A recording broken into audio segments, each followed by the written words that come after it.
এখানে যে দৃশ্য দেখছেন তা মূলত গরম সীসা অর্থাৎ সীসা গলিয়ে কোনো একটি ছাঁচে ঢালা হচ্ছে। দেখুন, একটি পাত্র থেকে গরম সীসা ঢালা হচ্ছে, অর্থাৎ এই সীসা দিয়েই তৈরি হবে বড় বড় জাহাজের পাখা, অর্থাৎ যার সাহায্যে জাহাজ চলাচল করে। মূলত আমি এখন মালটা গালাচ্ছি আর কি, বইরার ভিতরে মালটা আছে, ওই মালটা গালাচ্ছি। ওটা পিতল, ওইটা চিটাং থেকে আসে, চিটাং থেকে আমরা ইম্পোর্ট করাই, ওইখান থেকে আমরা মালটা কিনি, আমাদের এখানে আসে সরাসরি আর কি।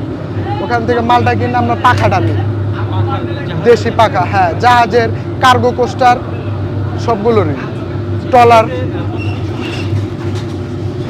এটা যার যার কাছে ফ্যাক্ট।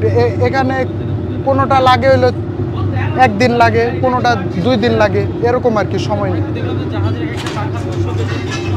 হ্যাঁ হ্যাঁ, 200 কেজি, 300 কেজি, 500 কেজিরও পাখা আছে। হ্যাঁ, 500 কেজি 1 টনেরও পাখা হয়, 100 সাইজ পর্যন্ত পাখা বানানো হয়। পাতলা পাত বা অ্যালুমিনিয়াম জাতীয় বা কোনো ধাতব পদার্থ প্রথমে পাইকারি বাজার থেকে এ সকল পাখার যারা কারখানা চালায় সেই মালিকেরা কিনে নিয়ে আসেন।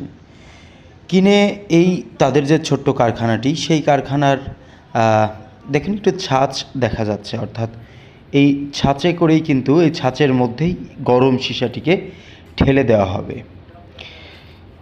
এখানে এক একটি কারখানাতে আনুমানিক প্রায় 15-20 জন করে কাজ করে থাকে। এতে করে তারা কেউ মাসিক চুক্তিতে, কেউ বা দৈনিক চুক্তিতেও কাজ করে। একটি পাখা অনেক ওজন হতে পারে, 500-600 কেজি।